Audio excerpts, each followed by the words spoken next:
할렐루야. 살리는 기도자 7천 네트워크 시간입니다. 오늘 같이 보실 말씀 역대하 18장 33절에서 34절까지 말씀입니다. 자, 읽겠습니다. 한 사람이 무심코 활을 당겨 이스라엘 왕의 갑옷 솔기를 쏜지라.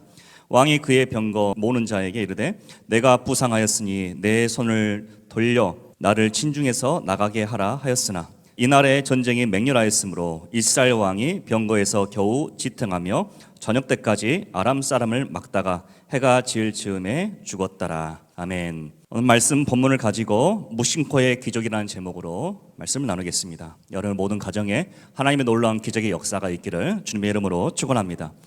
남유다와 이스라엘 중에 북이스라엘 중에 가장 악한 왕 중에 한 명이 바로 아합이라는 왕이었습니다. 이 아합 왕은 여호사밧과 사돈지간을 맺게 되어지죠. 그리고 어느 날 아합 왕이 길르앗 라못을 우리 같이 힘을 모아서 칩시다. 당시 길르앗 라못은 아람이라는 국가에 속해 있던 지역이었습니다. 그래서 같이 연합하여서 우리 전쟁을 합시다라고 이렇게 제안을 하게 되어지죠. 그런데 전쟁을 하기 전에 선지자들을 통해서 하나님의 뜻을 구할 때 미가야라는 하나님의 말씀을 전하는 참 선지자를 통해서 어떤 말을 듣게 되냐면은 하나님께서는 이 전쟁을 통하여서 아합을 죽이기 위한 그런 계획을 가지고 계십니다라는 것을 이제 아합이 듣게 되어집니다. 근데 아합은 애써 이것을 외면하고 싶고 믿고 싶어하지 않죠. 그러나 그는 그 심령의 마음 가운데 불안했는지 전쟁에 나가기 전에 자신의 사돈이었던 여호사밧에게 요청을 하기를 나는 일반 병사의 옷을 입고 갈 테니까 당신은 왕의 복장을 좀 입고 가십시오 라고 이렇게 제안을 하죠.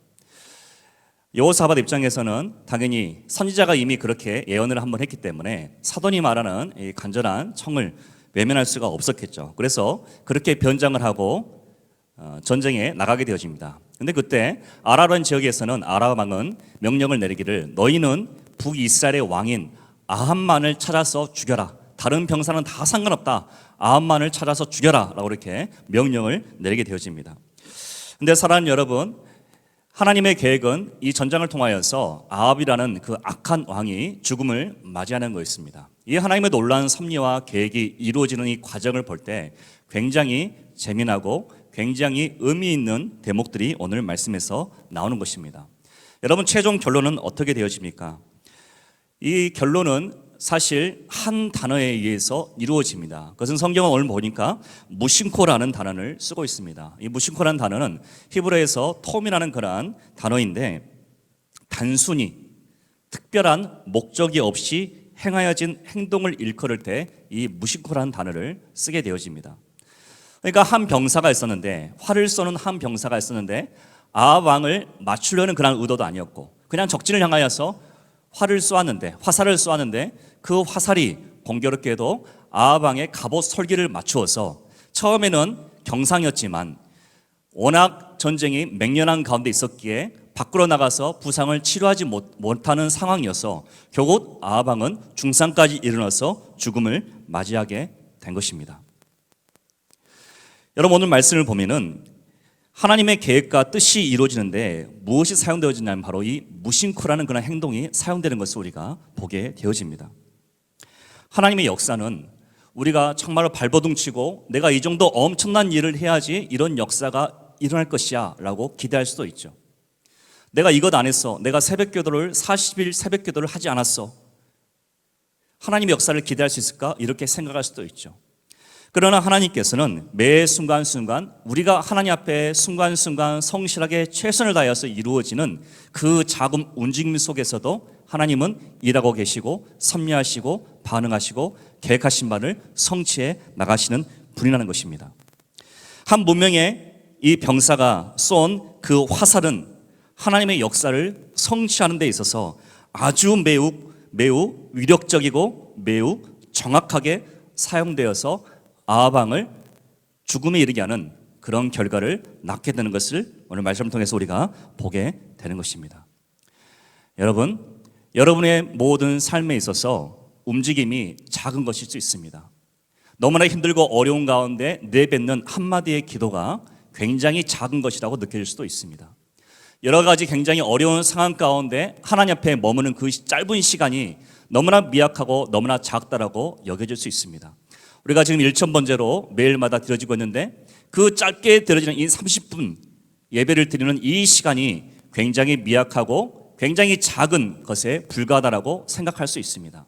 그러나 그 짧은 시간이지만 내가 주어진 환경에서 나에게 주어진 최선의 마음을 다하여서 예배하고 하나님께 기도하고 하나님 말씀에 순종하고 나아갈 때 그것은 하나님의 놀라운 역사를 이루게 되어지는 크나큰 도구가 된다는 것을 오늘 말씀을 통해서 우리가 확인할 수가 있는 것입니다. 왜냐고요? 바로 하나님의 역사는 우리가 이루는 것이 아니라 하나님께서 이루시는 것이기 때문에 그렇습니다. 물론 하나님께서 우리에게 무엇인가 감동을 주셔서 기도하게 하시고 더 많이 기도하게 하신다면 당연히 순종하며 나가는 것 또한 너무나 중요한 것이겠죠. 예레미야서 33장 2절 3절 말씀에 이렇게 말씀을 하고 있습니다. 이를 행하시는 여호와, 그것을 만들며 성취하시는 여호와, 그의 이름을 여호와라 하는 이가 이와 같이 이르시도다. 너는 내게 부르짖으라. 내가 내게 응답하겠고 내가 알지 못하는 크고 은밀한 일을 내게 보이리라. 아멘. 여러분, 살아계신 하나님께서는 이 온 땅 우주 만물을 주관하시는 아주 놀라운 너무나 크신 하나님이십니다. 우리가 거주하는 이 지구는 전체 우주를 비교해 봤을 때 너무나 작고 미약한 그 지구 속에 우리는 살아가고 있습니다. 그러나 그 작은 한 자를 향한 하나님의 관심과 하나님의 사랑은 우주보다도 훨씬 더 무한하고 크신 줄 믿습니다. 그러하므로 우리의 작은 몸짓으로 하나님께 드려지는 예배와 우리의 기도와 하나님을 향한 우리의 순종은 하나님 보시기에는 굉장히 크게 하나님께서는 여기시고 놀라운 기적과 역사를 이루실 줄 믿습니다. 여러분의 삶의 현장에서 작은 것이든지 큰 것이든지 최선을 다하고 하나님께 기도하시고 하나님을 예배하게 하시고 현재 주어진 일상 속에서 최선을 다해서 하나님을 섬기고 순종하며 하나님의 뜻을 이루는데 나가시기를 주님의 이름으로 축원합니다.